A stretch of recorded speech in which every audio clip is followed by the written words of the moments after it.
Dobrý deň. Dnes sme zavítali k našim milým klientom, ktorým sme pomohli splniť sen o vlastnom bývaní v tomto krásnom domčeku nedaleko Bratislavy. Výstavbu klienti realizovali cez náš program Pohodová stavba a my sme sa s nimi dnes prišli podeliť o ich skúsenosti. Dobrý deň pani Janka, dobrý deň pán Marek. Ja by som sa chcela najskôr poďakovať, že ste nás pozvali k vám do vášho krásneho domčeka a chcela by som sa spýtať, pretože ja viem, že vy už ste v jednom dome vlastne bývali.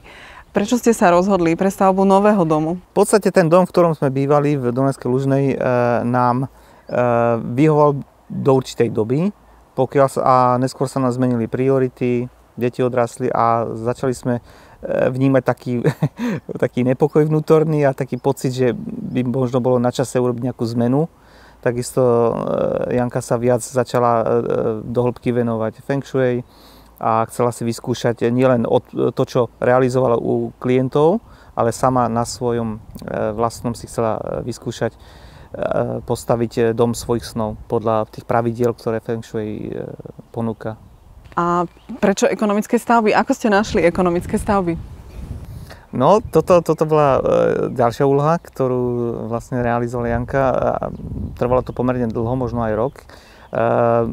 Mali sme k dispozícii iba dom, v ktorom sme bývali a hľadali sme firmu, ktorá by nám pomohla postaviť dom s tými prostriedkami, ktoré sme mali, ktorých nebolo veľa a tej hotovosti nebolo veľa. A dlho trvalo, než sme našli firmu, ktorá by bola ochotná zainvestovať ako keby z vlastných prostriedkov a neskôr predajom toho existujúceho domu by sa dofinancovalo alebo vysporiadalo financovanie tej stavby, ktorá prebiehala. Takže toto bol ten hlavný dôvod, prečo sme hľadali a dosť dlho to trvalo. Stavali ste cez program Pohodová stavba a pani Janka, bola stavba naozaj pohodová? Pamätáte si nejaké momenty zo stavby, ktoré vám utkveli v pamäti?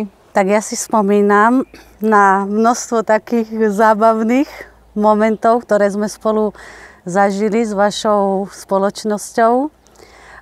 Niektoré boli zábavné a niektoré sú zábavné až teraz, keď sa o nich rozpráva.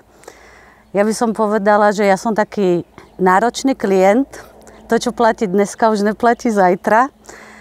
Takže manažér stavby, pán Vančo, si trošku so mnou užil, lebo po zadaní niektorých úloh na druhý deň som už posielala ďalšie maily, že už som to zmenila. Na tretí deň ďalší telefonát a veľmi milo ma prekvapilo jeho trpezlivosť, žiadne frflanie, nadávanie, že stále niečo prerábam a podľa mňa bol veľmi šťastný, keď už stála prvá priečka, ktorú som menila naozaj, mne sa zdá, že mesiace, lebo som presne nevedela, či 1,20 m alebo 1,30 m. A keď už stála prvá priečka, podľa mňa si vydýchol, že už to nebude môcť posúvať. Ale veľmi pekné momenty sme aj zažívali, keď sme začali stavať základy tohoto domu. Ja som mala také špecifické požiadavky.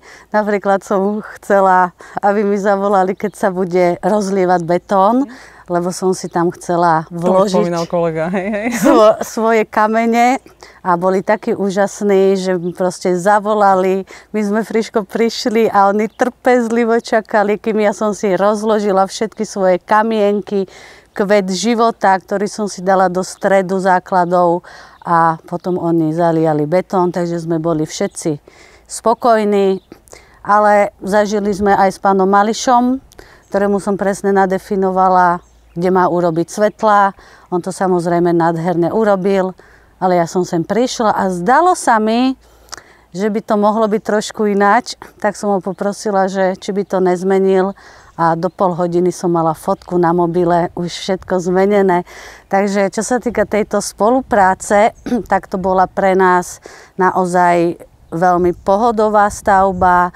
Pomohli ste nám vybrať pozemky. Manažer projektu nám pomohol. Všetky papiere povybavoval. My sme iba prišli na určené miesto.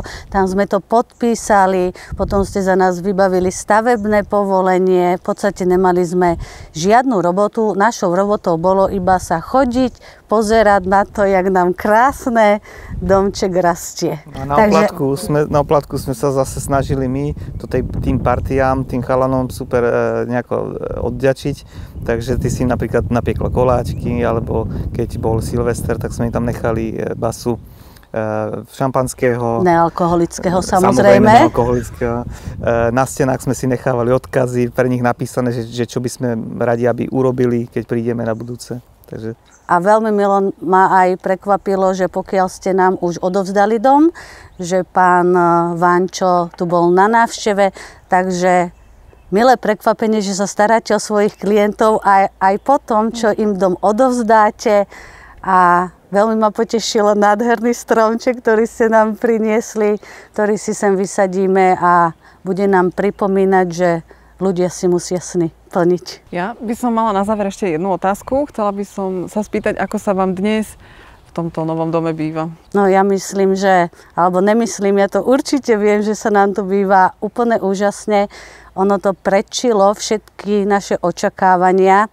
My s manželom máme taký národný šport sťahovanie, takže my už sme sa presťahovali 10. krát a tento raz to sťahovanie bolo, dala by som ho na takú prvú priečku, lebo som si ho vybrala sama a milo ma aj prekvapilo, čo som zabudla povedať predtým, že sme si mohli zvoliť individuálny projekt. Vy ste nám síce ponúkli katalóg domov, ale my sme mali nejaké tie špecifické požiadavky a vyšli ste nám v tomto ústrety a mohli sme si naplánovať dom, aký sme chceli a dokonca to nebolo ani spoplatnené.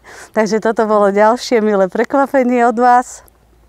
A nám sa tu býva výborne, máme úžasných susedov, máme nádherný dom, máme tu všetko, čo potrebujeme. Dá sa na relaxáciu Takže využiť. tie podmienky, ktoré sme chceli, sú z našej strany úplne naplnené. Vy ste povedala, že už ste sa sťahovali 10 krát. To znamená, že ak sa v budúcnosti rozhodnete pre nejaký nový dom, budú to znova ekonomické stavby?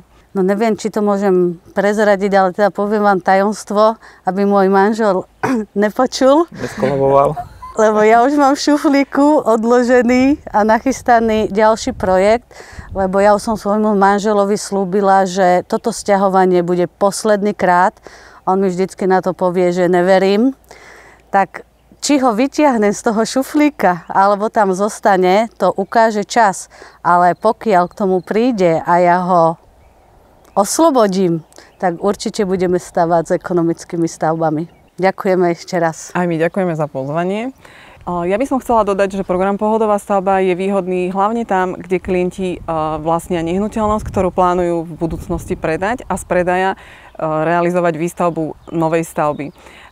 Ak aj vy uvažujete, či je program Pohodová stavba vhodný pre vás, neváhajte nás kontaktovať, radi vám poradíme a nájdeme riešenie presne podľa vašich potrieb.